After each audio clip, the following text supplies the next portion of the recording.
Americans over the last 5 years have got a record that I think they can be very proud of. Their productivity levels are as high as any nation in the world. The thing that becomes a disconnect on that is their productivity levels went up, their real wages went down. At the same time, they watch CEO salaries and corporate profits reach an all-time high. And that disconnect is breeding that sense of anxiety amongst the public. It's hard for this Congress to get President Bush to prioritize the needs of the middle-class families when he refuses to face reality and chooses to govern by veto rather than vision. Yesterday, the president surprised a lot of us when he said the economy is perfectly strong. That's news to them. You don't need the polls to tell you that the American people are deeply concerned about this economy. Who can blame them? Home values and wages are dropping, health care costs, home heating costs, gasoline costs, college tuition costs, food costs, all rising. The hardworking American middle class is trying to make ends meet. This Congress is not satisfied with the economic status quo that serves a very few at the very top. We've made progress over the last year easing the economic crunch. We passed legislation to address subprime mortgage crisis, increased minimum wage, passed legislation that cut taxes on middle-class families and made college more affordable by investing in our children. We're proud of these accomplishments, but we know the American middle class is still struggling, and we look forward to working on creative solutions that actually address the problem instead of simply vetoing with no leadership. And I yield back. It is true. The Bush-Cheney energy plan has been a giant success for big oil companies, not the American people. America's still addicted to foreign oil, and gas prices are through the roof. It's time for a new direction in our energy policy. This week, House Democrats are bringing up that legislation. I was proud to work with a bipartisan group of Democrats and Republicans to draft a piece of legislation. Many of those ideas are incorporated into this plan. It invests in renewable energy, responsibly increases domestic supply by opening up the outer continental shelf for drilling, and releases oil from the Strategic Petroleum Reserve. One thing it does that's very good, it eliminates unnecessary tax breaks and subsidies to big oil and asks them to pay their fair share of royalties so we can invest in renewables.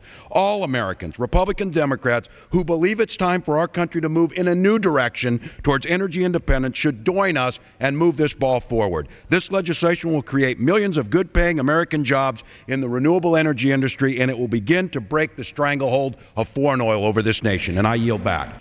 As Americans continue to suffer the pain at the pump that's costing them to pay for their gas to get to work, 7 years of missed opportunities and outdated policies have got us there. President Bush's energy plan was literally written by the oil companies. Give more public land and resources, billions in subsidies to the same companies, raking in record billions in profits while Americans are reeling. That was the plan then. That's the plan now. Every day we hear our friends on the other side of the aisle demanding that we need to drill more holes.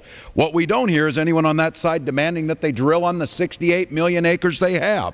Legislation on the floor today will force those companies to produce oil and gas diligently on the 68 million acres of the public's land, your land, that they already have. Experts say there's 4.8 million barrels of oil, which would nearly double total U.S. production.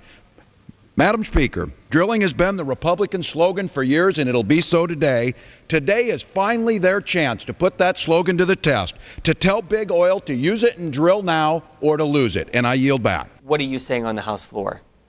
Well, we're saying what America's been saying for the last several years, that the policies that we're following and this president is leading us down in Iraq are not providing results.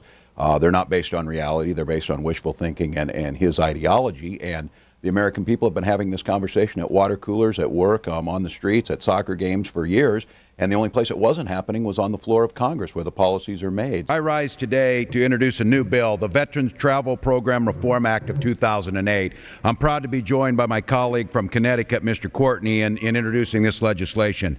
Many of our veterans incur significant costs traveling to and from VA facilities to receive their health care treatment. This is especially true because of skyrocketing gas prices, and it's a big problem in rural areas like southern Minnesota.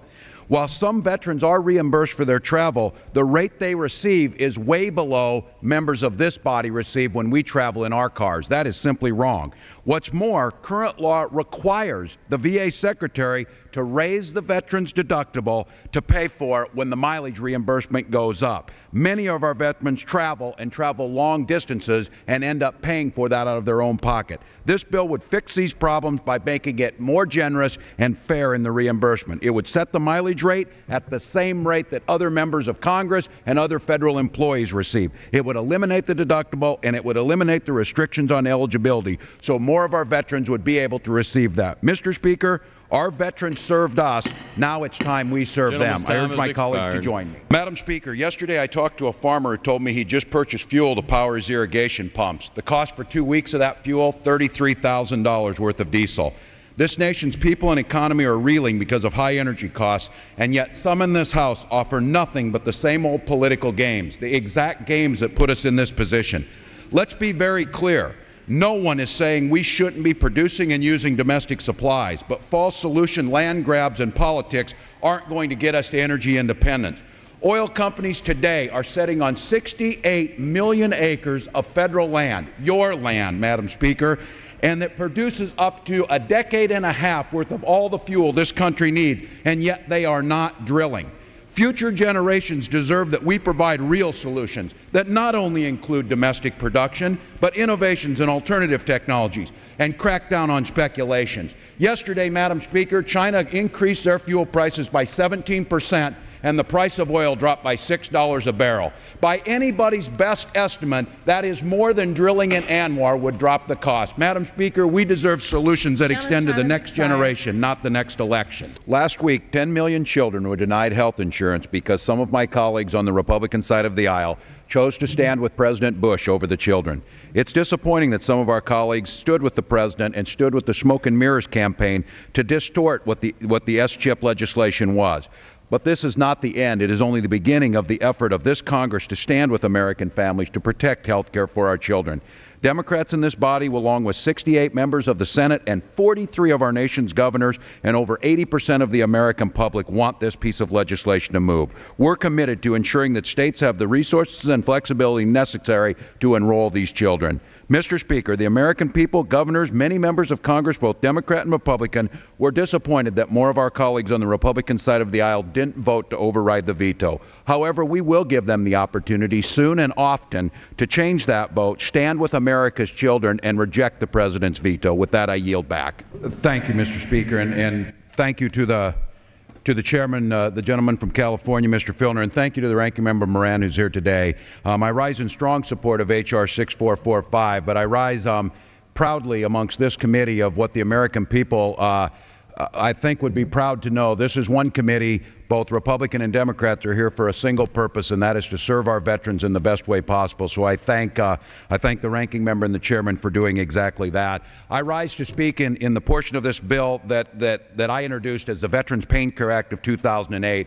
I was moved to introduce this bill after listening to countless stories, as many members had, of the problem of chronic and acute pain amongst our veterans. The single largest cause of disability claims amongst veterans is acute pain. It erodes the quality of life. It makes work very difficult, and it does not allow our veterans to get back to the point in their life where their quality of life is as high as it possibly could be. This bill requires the Secretary of the VA to develop and implement a comprehensive policy of pain management for veterans who are enrolled in the VA healthcare system. And more importantly, or equally important, is to carry out a program of research, training, and education on chronic pain. By directing the VA to update its pain management policies in light of experience, research, and evolving best practices, this bill will lay a foundation for ongoing improvements in pain care management for our veterans. In that way, we can work to fulfilling what I believe is an absolute moral obligation to care for these veterans with the most innovative best practices in pain management possible. This bill has broad support from a large number of pain care organizations that include patients, providers, and numerous veteran service organizations. I thank all of them for their indispensable support and hard work in moving this bipartisan piece of legislation.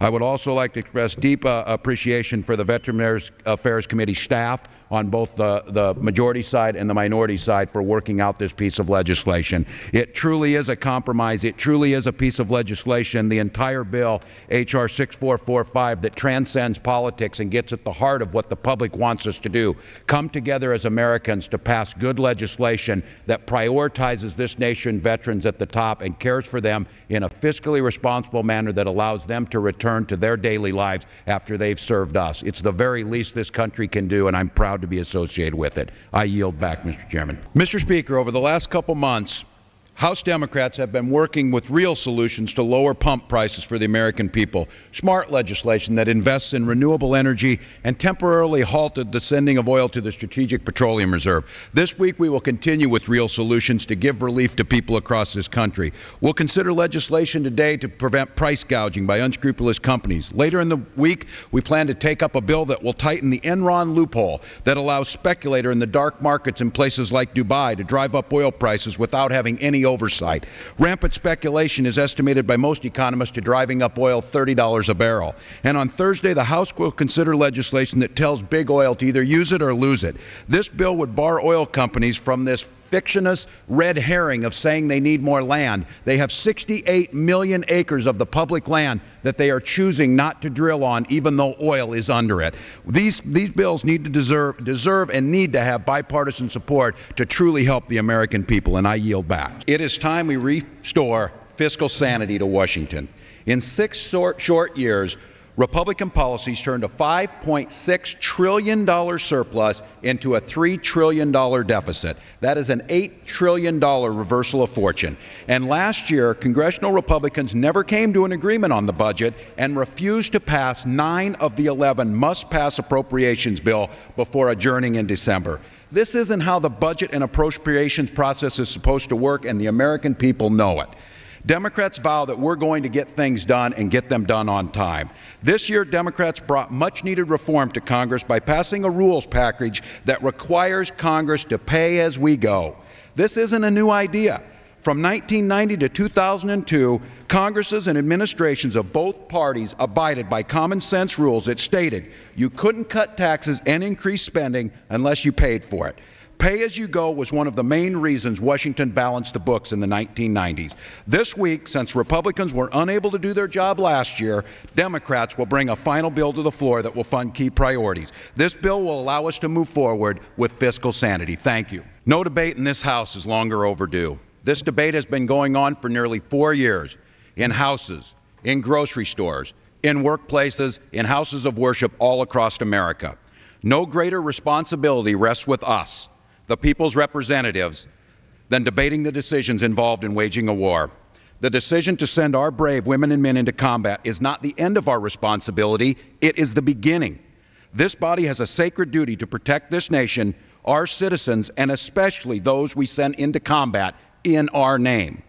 Constant vigilance, questioning, and adjustments to courses of action are our #1 priority, and this newly elected Congress intends to do just that. Some have said that this debate sends a message to our enemies, and I would agree. The message our enemies hearing this week is that democracy in America is alive and well. The message that our enemy is hearing this week is that this nation will not live in fear of its own shadow and blindly give away those precious liberties that make this the greatest nation the world has ever known.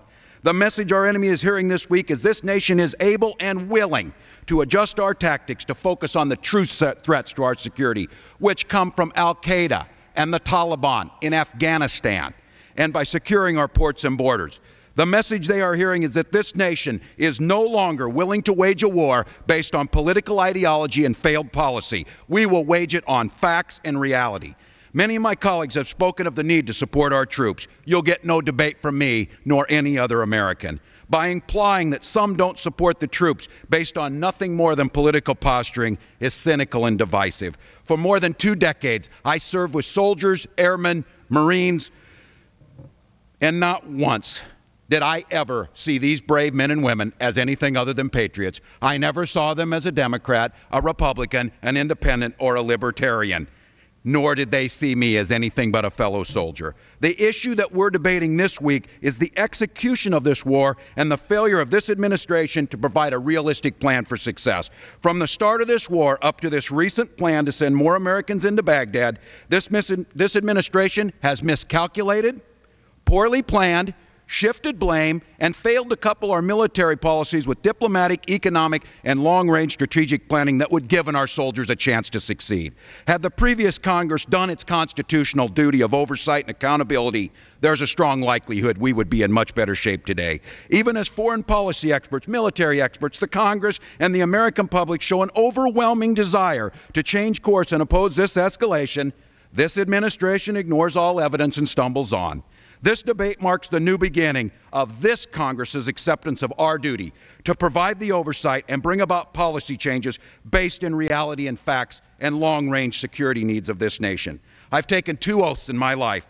The first one was a young man of 17 when I swore my allegiance to the armed forces of this country. The second was a month ago when I became a United States Congressman. In both cases, I solemnly swore my allegiance to protect and defend the U.S. Constitution. I swore allegiance to no man. I swore no allegiance to a political ideology. I swore only to uphold the laws of this great land and protect with my life, if necessary, the liberties and freedoms we so dearly cherish. This debate today is exactly about that oath. Previous Congresses gave this president the authority to conduct this war in Iraq, which is right, but not the authority to disregard the expert advice, not the authority to take civil liberties from American citizens, and not the authority to disregard our constitutional right in this body as a co-equal branch of government. I, like all Americans, wish nothing more than this president had made good decisions and that the situation in Iraq was better. Unfortunately, wishful thinking does not make good foreign policy. But fortunately, the geniuses of the founders of this nation are on display right now.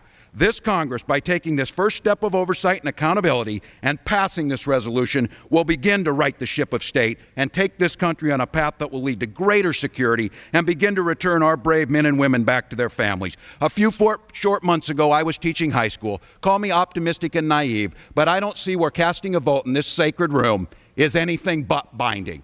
And call me naive again when I hear this is nothing but words on paper. How does that differ from the U.S. Constitution? Yesterday, I had the opportunity to visit with 2 soldiers from my old unit, the proud 34th Red Bull Division. These 2 young men are out at Walter Reed Army Hospital. Both John and Tony are being fitted with their prosthetic limbs for the other ones they left behind in Iraq. We spoke of everything about how they were injured, to football, to how they get ready to ski again. I don't know and I don't care about their political ideology. I only care that this nation honors its commitment by providing everything possible to these brave Americans. Today is the day that I tell Tony and John, we will always support you and we will provide true security to this nation. Thank you. Thank you, Mr. Speaker. And in coming today on the first day back in this new session, the second session of the 110th Congress, I wanted to take a little bit of time to reflect on some of the changes that happened in this Congress, but also more importantly to look towards the future and look at the priorities that this new Congress is bringing.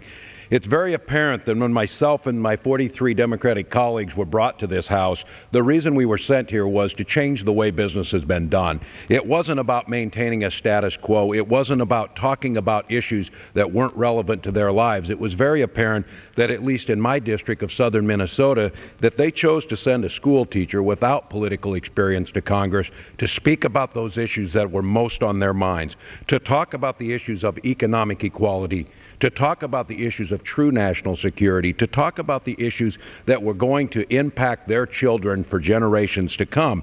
And in doing so, they sent several loud and clear messages to us. And I think first and foremost, as I'm joined with some of my other freshman Democratic colleagues, it was very apparent to many of us that we were sent here to talk about those issues in a manner that was about effectiveness. It was not about ideology. It was not about espousing to have a firm belief or the firm understanding that we had all the answers. The belief is to work together, to work with the experts, to work with local elected officials, and come up with some of the most pressing solutions. And I think many of us understood during our campaigns and the time that we've been here in Congress, it's not surprising to anyone, and my colleagues tonight will talk about these things. They didn't need to see a poll to understand that Americans were becoming very nervous with the state of the economy. They were told over and over and over again by this administration that they were living in the best economy America had ever seen. And they would quote facts and figures like the gross domestic product and things like that. And when I would talk to my constituents in southern Minnesota, they would come up with something that was very insightful. They would say, I don't know, it's very possible that the GDP is growing, but that's not filling my gas tank. And I don't know about you, but college is becoming more expensive. And I'm concerned about heating oil prices this fall. And I'm concerned that what's happening with the economy is not moving any closer to addressing those issues that I care most about. They were concerned about the loss of their jobs. They were continuously told that this global economy and these trade agreements that we were working on would grow these wonderful jobs, wonderful prosperity. And what they continued to hear in the news was global corporations making record profits as we saw real wages for working Americans sink. They were told that this great awakening of the global economy would be so helpful to them, and then they would open up their gas bills for heating and find out that they were having trouble making ends meet. They were told that this great global economy would bring a lasting prosperity to them, and they were receiving layoff notices or many of the other ills that had come with it. And I think many of us understood, and not denying, that there is a global economy. There is a need for an interconnectedness, but it needs to be based on some solid principles that benefit those vast majority of Americans. So I think as we get ready to talk about some of those priorities, we get ready to talk about what this Congress can do and what this nation should do to make sure that our economic prosperity is not limited to a small slice of the population, and in fact it's limited to the slice of the population that quite honestly isn't producing that wealth. I have a couple interesting statistics that I think Americans should know. First and foremost, on December 21st, President Bush, giving a speech on the economy, was clear to stress how strong this economy is. And in fact, his outgoing economic policy advisor said, we just don't see the reason the economy won't continue to expand. Had I been a reporter in that room or a congressman there, I might have asked, for who will it expand? And the issue or the answer to that is not for the working middle class. We see 47 million Americans without health care. I think a more telling statistic is this. I came to this Congress as a high school teacher. I was lucky to have years of experience and advanced degrees that put me a little further on that the pay scale. Had I been a first-year teacher teaching high school in southern Minnesota, I would have started out at just around $32,000 a year. My share of the premium for family health care coverage would have been $7,200 a year, right off the top of that. And this is an issue that would expand that 47 million into another possibly 50 million that are on the verge of being unable to pay for it. So we have issues of health care costs. We have issues of energy costs. We have issues of tuition and those types of things. And as this Congress came to session, those are the issues we were talking about. Making college more affordable, addressing the issue of moving into renewable energies and passing CAFE standards to make our automobiles reach that level of efficiency that will help working class families. So as I'm joined here tonight by my colleagues from across this great nation, and I might add a very optimistic group at that, and a very visionary group that understands, and the last statistic I'll give before letting some of my colleagues join in on this, we had a piece of research that was done by the independent, nonpartisan Congressional Research Service, and they did a study asking what had added to our national deficit. And their conclusion was that 98% of that was added by legislative choices, the biggest being tax cuts for a very small percentage that, quite honestly, we were told on theory would generate wealth back into the economy. The fact of the matter is the tax cuts were not targeted at our great entrepreneurial class. They were not targeted at those people who were going to create jobs and reinvest.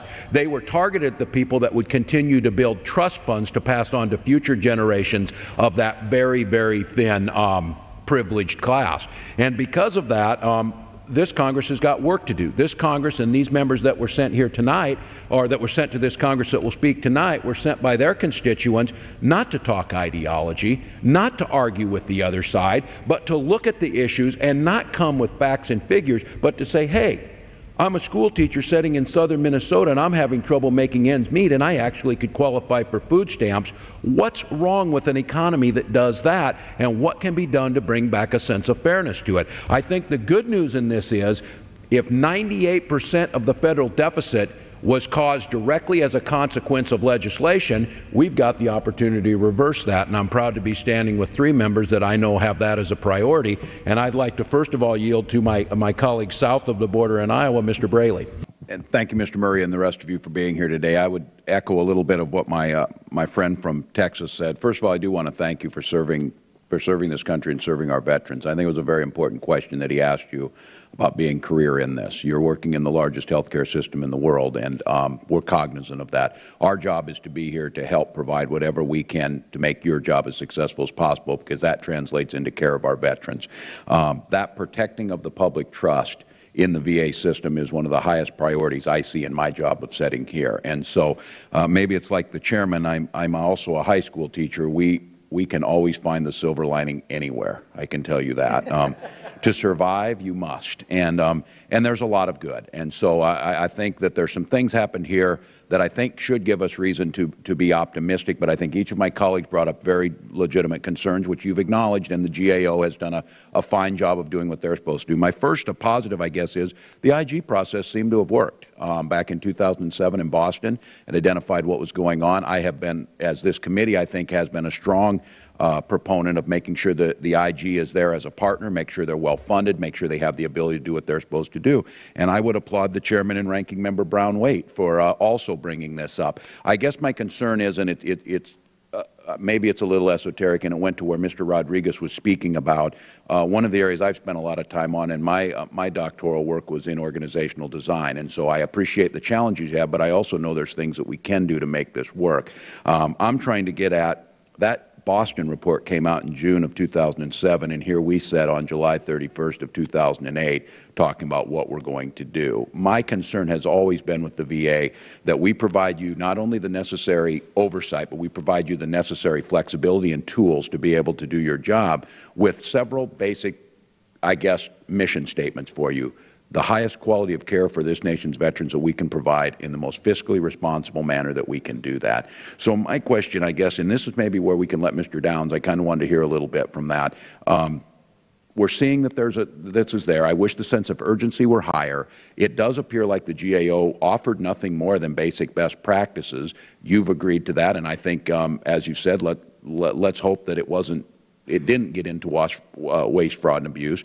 What are we going to do, though? What is specifically going to be done? And I guess the question was maybe answered already, how quickly you think this will take over. I understand cultural change inside an organization is much longer than structural or these directives. But, Mr. Downs, if you could tell us for just a minute or so, just some basics of what's going to change. Sure. We have a short-term goal and, of course, our long-term goal. Our short-term is we're working with our antiquated data systems to do workarounds and such to start to pull the reports out so electronically we can begin to review what is going on across the field.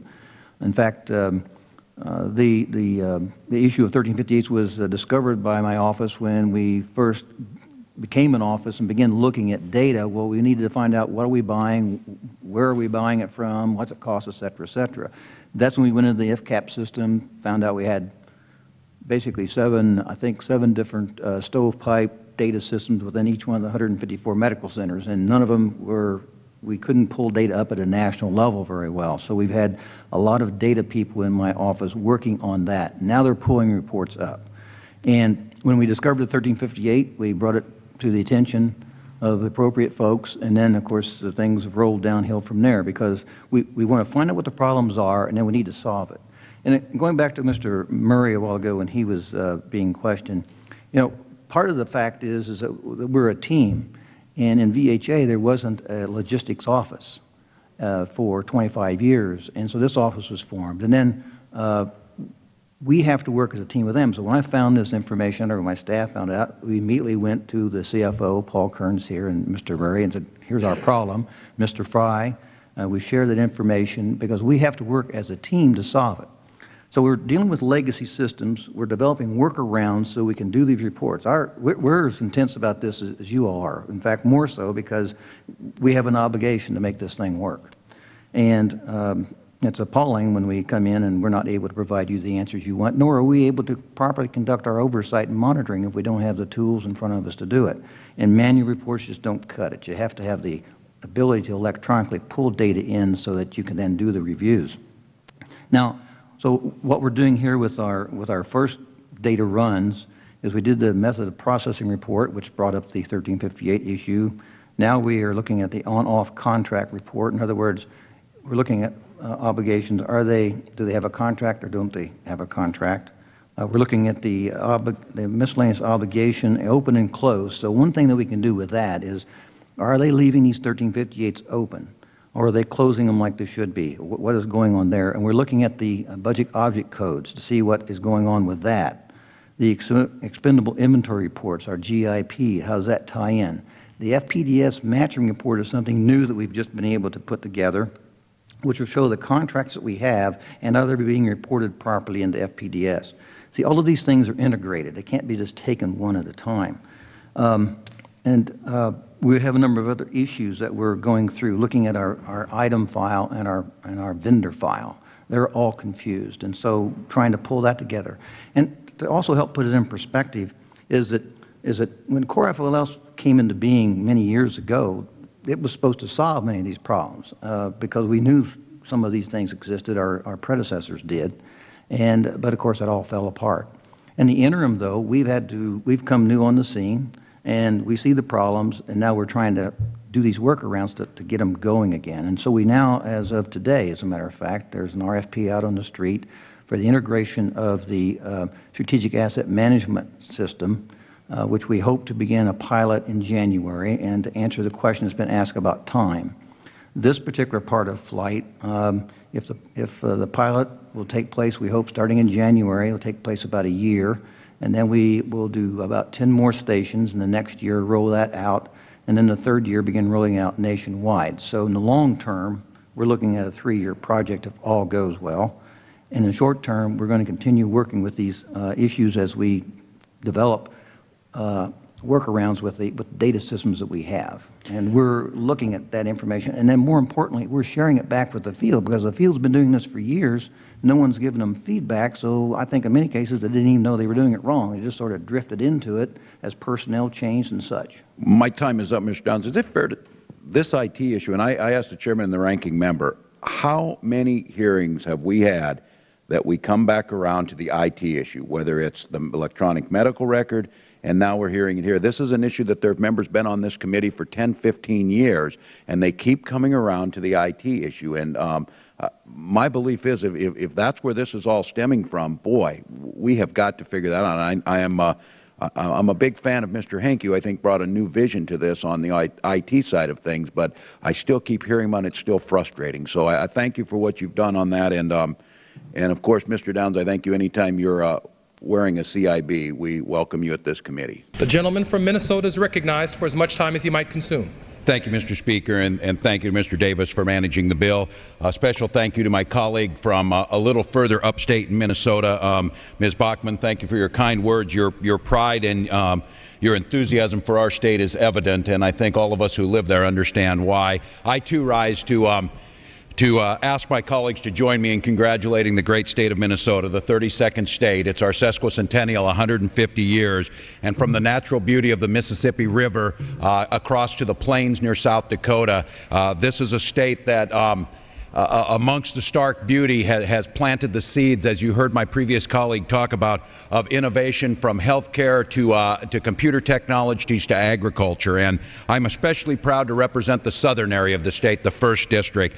Those many towns like Winona along the Mississippi River were the stopping points, nearly the upper end of the paddle boats that brought our forebears to Minnesota. And the courthouses and the city halls still represent that long heritage, that rich tradition, and that sense of community that had people staking out a new life in the big woods, in the land of 10,000 lakes. Minnesotans have always prided themselves on their education, of investing in their children. Garrison Keillor's talk about all of our children are above average. We know that we have ways to go, but we do take pride in that. From our many public schools and higher institutions of higher learning, producing one of the highest graduation rates in the country, and usually in the very top 3 of all SAT and ACT scores. So there's a great pride in this. It's those residents of southern Minnesota that I'm here today to congratulate, people who have chosen to live in a somewhat harsh climate, to take the opportunity to settle this land, to move into the upper Midwest, and to settle and create not just places to live, but communities that were vibrant and growing and that understood the investments we put back in them would benefit this country. And so I'm proud of our state. I'm proud of what our state contributes to this nation. Just like our other 49 states and territories do, this nation is strongest when we're all together, and the admission of Minnesota as the 32nd state strengthened this great union. And today I say congratulations to all Minnesotans, and we're looking forward to the next 150 years, and I yield back.